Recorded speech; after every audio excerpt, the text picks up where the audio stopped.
नमस्कार. सुहास माने मराठी या यूट्यूब चॅनलमध्ये आपलं मनपूर्वक स्वागत. आज आपण या व्हिडिओच्या माध्यमातून महावितरण टेक्निशियन अर्थातच MSCBमधील वायरमॅन तंत्रज्ञांना पगार किती असतो हे आपण बघणार आहोत. बऱ्याच मित्रांचा हा प्रश्न होता की सर विद्युत सहाय्यकचे परमनंट झाल्यानंतर कर्मचाऱ्यांना पगार किती मिळतो, आणि असंच अनेकांची उत्सुकता असते की बाबा टेक्निशियनला पगार किती मिळतो. त्यामुळे आपण आज पूर्णपणे पगार स्लिप बघणार आहोत. तत्पूर्वी आपण आमच्या चॅनलवरती नवीन असाल तर चॅनलला सबस्क्राईब करा, व्हिडिओला लाईक करा, शेअर करायला विसरू नका. हा व्हिडिओ अत्यंत महत्त्वाचा आहे, त्यामुळे आपण शेवटपर्यंत नक्की बघा. आपल्याला सर्व प्रश्नांची उत्तरे या व्हिडिओतून मिळून जातील. कर्मचाऱ्यांना किती भत्ते मिळतात, सर्व गोष्टी आपल्याला माहीत पडतील. हा असा व्हिडिओ यूट्यूबवरती इतरत्र दुसरीकडे कुठंही बघायला मिळणार नाही. आणि हे जे टेक्निशियन आहेत ते नुकतेच विद्युत सहाय्यकचे 3 वर्ष कंप्लीट करून टेक्निशियन झालेले आहे, आणि त्यांची ही लेटेस्ट अशी पगार स्लिप आहे, जी की 7 ऑगस्ट 2025ला डाउनलोड केलेली आहे. हे आहे पगार स्लिप टेक्निशियनची.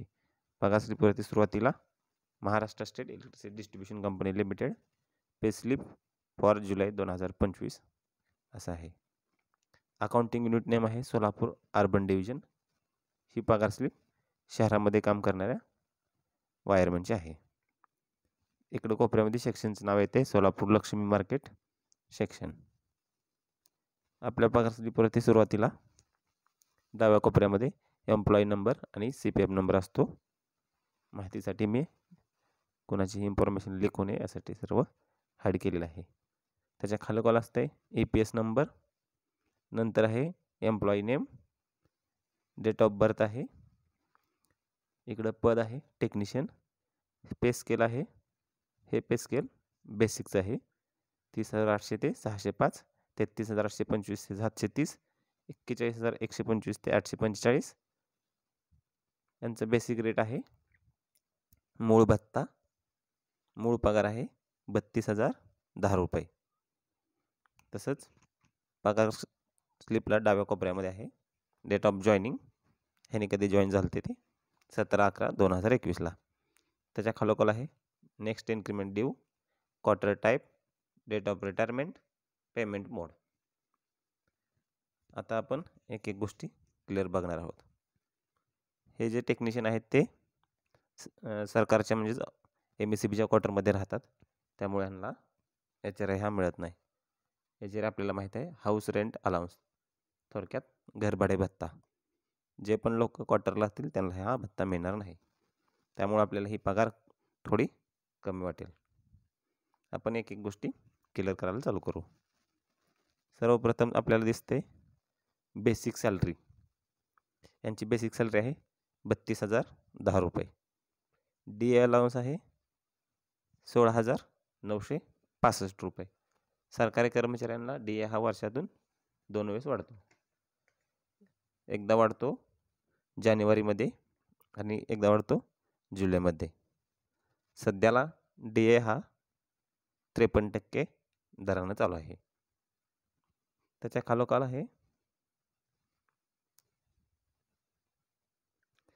खालोखाल आहे कंपेन्सेटरी लोकल अलाउन्स, म्हणजेच भरपाई स्थानिक भत्ता. तो आहे आपल्याला 120 रुपये.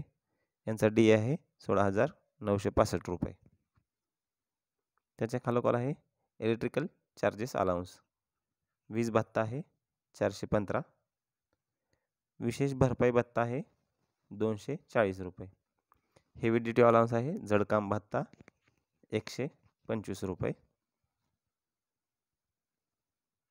त्याच्या खालोखाल आहे रिस्क अलाउन्स 350 रुपये. त्यानंतर आहे बुक अलाउन्स 290 रुपये. त्यानंतर आहे वॉशिंग अलाउन्स, धुलाई भत्ता आहे तो 350 आहे.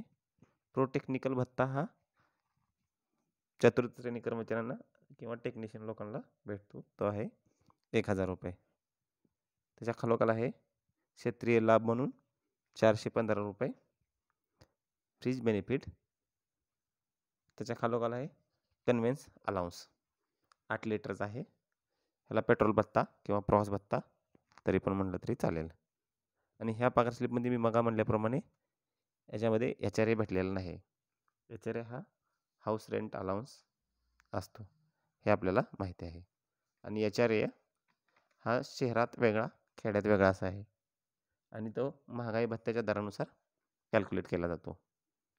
जर महागाई भत्ता 25% जास्त झाला तर तो XYZ वर्गातील शहरांसाठी अनुक्रमाने 27, 18, 9% असते.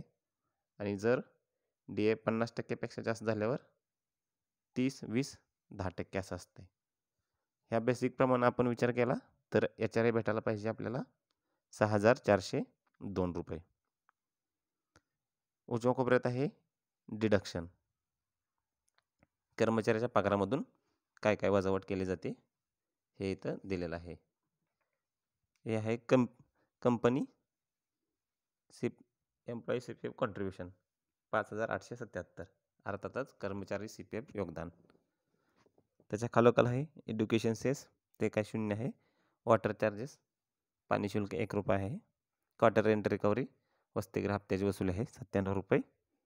सेल्फ वेलफेअर फंड, कर्मचारी कल्याण निधी 10 रुपये आहे. Employee dependent welfare trust fund 30 रुपये अवलंबित कर्मचारी निधी. त्याच्या खालोखाल आहे कंपल्सरी मेडिक्लेम 1,046. आणि जे कर्मचारी कर्ज काढतील सोसायटीमधून, आपल्या महावितरणमध्ये बऱ्याच संघटनेच्या बऱ्याच सोसायटी आहेत, त्यामुळे इथं 6,242 रुपये कटलेलं आहे. यांना इथं HRA नाही भेटल्यामुळं यांची टोटल अर्निंग झालेली आहे 53,080 रुपये. आणि टोटल डिडक्शन झालेलं आहे 13,303 रुपये. त्याच्या खालोखाल आहे एक EPS एम्प्लॉई पेन्शन स्कीम म्हणून आहे. एम्प्लॉई पेन्शन स्कीमबद्दल बी थोडं सांगतो. एम्प्लॉई पेन्शन स्कीम 1,250 रुपये हप्ता काढलेला आहे. याचंच नाव आहे कर्मचारी पेन्शन योजना. ही योजना कर्मचारी भविष्य निर्वाह निधी APF योजनेचा भाग आहे आणि कर्मचाऱ्यांना त्यांच्या निवृत्तीनंतर मासिक पेन्शन मिळण्यासाठी मदत होते. आणि ही EPS EPFOकडून चालवली जाते. EPFO म्हणजे एम्प्लॉई प्रॉव्हिडंट फंड ऑर्गनायझेशनद्वारे चालवले जाते. हे बेसिक प्लस DAच्या 12% असते, त्यामुळं 1,250 रुपये कापलेले आहेत. आणि कंपनी कॉन्ट्रीब्युशन, कंपनीने आपल्याला 4,627 रुपये दिलेले आहेत. त्याच्या खालोखाल असते column no leaves allowed by employee. ह्या एम्प्लॉईने कोणत्याही लीव्ज घेतलेल्या नाहीत किंवा यांना आणखी CL, EL, CL अशा काही आलेलं नाही आहे.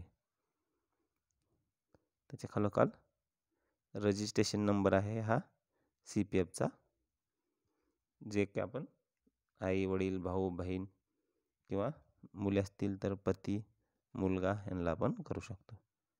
अशा प्रकारे ही 2025ची एकदम लेटेस्ट अशी पगार स्लिप आहे टेक्निशियनची, महावितरण टेक्निशियन. आणखी आपल्याला काही डाऊट असेल तर मला आपण कमेंट बॉक्समध्ये नक्की कळवा. धन्यवाद.